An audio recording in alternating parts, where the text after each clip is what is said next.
नमस्कार दोस्तों, आज मैं आपको अमावस्या व्रत में सुनी जाने वाली गणेश भगवान की कहानी सुनाने जा रही हूँ। प्रेम से बोले गणेश भगवान की जय हो। एक समय की बात है, एक गांव में एक बुढ़िया माई रहती थी। बुढ़िया माई के परिवार में सिर्फ एक उनका 10 साल का पंकज नाम का पोता था। बाकी लोग महामारी की बीमारी में मर गए थे। बुढ़िया माई का भी तबीयत खराब रहता था। पोता आंखों से अंधा था। उनका गुजारा भीख मांगकर बड़ी ही मुश्किल से होती थी। उसी गांव में एक गणेश भगवान का मंदिर था। दादी पोते मंदिर के सीढ़ियों पर भीख मांगते।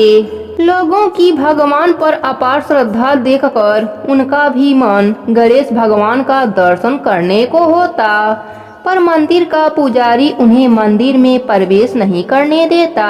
वह कहता, भिखारी तुम लोग मंदिर में प्रवेश मत करो, नहीं तो मंदिर अशुद्ध हो जाएगा। पंकज अपने दादी से कहता, दादी मुझे भी मंदिर में जाकर गणेश भगवान को स्पर्श करना है, मुझे भी उनको लड्डू का भोग लगाना है। उसकी दादी कहती, बेटा तुम यहीं से उनके नाम का जप कर लो, मंदिर में हमें पुजारी नहीं जाने देगा। इस प्रकार उनके दिन बीत रहे थे।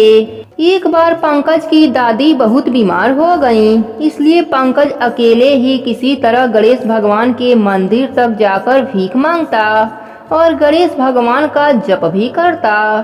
गणेश भगवान तो संकट नाशन हैं। वह पंकज की भक्ति देखकर एक बालक का रूप धरकर पंकज के पास आकर रोने लगे। पंकज बालक के रोने का आवाज सुनकर अपने डंडे के सहारे बालक के पास आता है और पूछता है, बाबू तुम क्यों रो रहे हो? बालक के रूप में गणेश भगवान पंकज से कहते हैं, मेरा नाम गणेशा है और मुझे लड्डू खाने का मन कर रहा है। मेरे पास पैसे नहीं हैं और दुकानदार मुझे लड्डू नहीं दे रहा है, इसीलिए मैं रो रहा हूँ।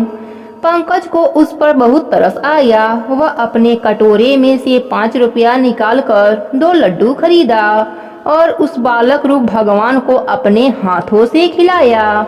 जब पंकज भगवान को लड्डू खिला रहा था तब उसे बड़ा ही आनंद महसूस हो रहा था। अब तो यही सिलसिला रोज का हो गया। गणेश भगवान बालक के रूप में पंकज के पास आते और 5 रुपए का 2 लड्डू बड़े ही प्रेम से खाते। एक दिन गणेश भगवान ने कहा, पंकज अब मैं कल से नहीं आ पाऊंगा। तब पंकज ने कहा, ऐसा मत कहो, तुम्हारा साथ मुझे बहुत अच्छा लगता है। जब मैं तुम्हें लड्डू खिलाता हूँ तो मुझे बहुत आनंद महसूस होता है। तब भगवान रूपी बालक पंकज से बोले, मित्र कल मैं अपने माता पिता के साथ दूसरे शहर जा रहा हूँ, इसलिए मैं नहीं आ पाऊंगा। इतना सुनकर पंकज रोने लगा।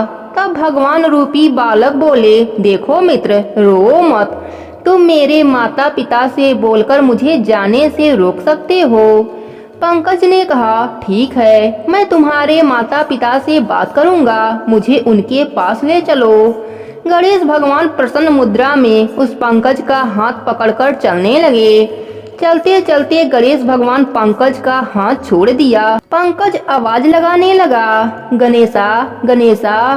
पंकज को कोई आवाज नहीं आई। तब पंकज आगे बढ़ा, लेकिन एक पत्थर के ठोकर लग जाने के कारण वह जमीन पर गिर गया। जब वह उठा तो उसके आंखों से दिखाई देने लगा और सामने साक्षात गणेश भगवान मुस्कुराते हुए उसे दिखाई दिए। पंकज हाथ जोड़कर कहा, प्रभु क्या आप मेरे साथ थे? क्या मैं आपको अपने इन तुच्छ हाथों से लड्डू खिलाया? गणेश भगवान ने कहा, पंकज मैं तो भावों का भूखा हूँ। तुम्हारे हाथ से लड्डू खाकर मैं भी आनंदित हो जाता था। तुम इतने भाव से जो खिलाते थे, आज से तुम्हारे जीवन में जो भी संकट तकलीफें हैं वह समाप्त हो जाएंगे। इतना कहकर गणेश भगवान अंतर ध्यान हो गए। गणेश भगवान की कृपा से पंकज की दादी स्वस्थ हो गईं। पंकज का घर अन्य धन से भर गया। पंकज के जीवन से गरीबी कोसों दूर चली गई। अब पंकज अपने दादी के साथ रोज गणेश भगवान के मंदिर में लड्डू का भोग लगाने लगा। अब तो पंडित जी भी उसे नहीं रोकते, क्योंकि अब वह भी भिखारी न रहा। गणेश भगवान की कृपा से पंकज के पास बड़े बड़े कारोबार हो गए। उसकी शादी सुशील सुंदर कन्या से हो गई। हे गणेश भगवान, जैसे आप पंकज पर प्रसन्न हुए, वैसे ही अपने सभी भक्तों पर प्रसन्न होना। कहानी अधूरी हो तो पूरी करना, पूरी हो तो मान रखना। प्रेम से बोली गणेश भगवान की जय हो।